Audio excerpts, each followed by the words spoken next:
পোহৰৰ উৎসৱ দেৱালীৰ সকলোলৈকে শুভেচ্ছা যাচিলোঁ। আশা কৰোঁ এই পোহৰে মানুহৰ মনৰ অন্ধকাৰবোৰ আঁতৰাই জীৱনলৈ সুখ আৰু উজ্জ্বলতা কঢ়িয়াই আনে। বাকী ভিডিঅ'টো শেষলৈকে চাব আৰু যদি ভাল লাগে এটা লাইক কৰি দিব, চেনেলটো ছাবস্ক্ৰাইব কৰি দিব। যিহেতু উৎসৱৰ দিন ঘৰখন সকলোতকৈ আগে চাফাই কৰিব লাগিব।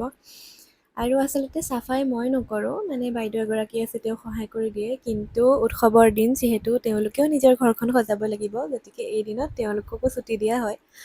আৰু মোৰ কোনো আপত্তি নাই, যিহেতু এওঁ ঘৰত আছে। মই নিজৰ ঘৰৰ কাম কৰি ভালেই পাওঁ। সময়ৰ নাটনিতহে তেওঁক তেনেকৈ সহায়ৰ বাবে ৰখা হৈছে। বাকী মই সেইকাৰণে এফালৰ পৰা সকলোবোৰ কাম কৰি গৈ আছোঁ। আৰু দেৱালী পোহৰৰ উৎসৱ, আৰু এই উৎসৱটো সকলোৰে প্ৰিয়। ঘৰখন ডেক'ৰেশ্যন কৰিব লাগে, ধুনীয়াকৈ লাইটছ জ্বলাই, গতিকে চাফ চাফাইটো আগতে কৰিবই লাগিব যাতে ধুনীয়া লাগে।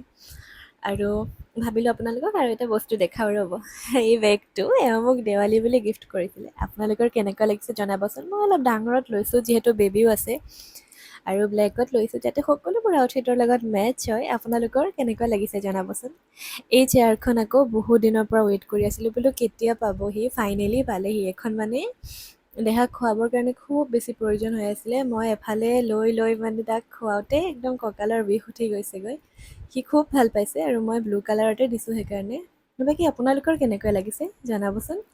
আৰু কাম কৰি কৰি খোৱা বনাব সময় নহ'লে অৱশেষত তেওঁ ক'লে ব'লা বাহিৰতে খাবা আজি, আৰু সেইকাৰণে আহিলোঁ ওচৰতে এখন ৰেষ্টুৰেণ্টলৈ।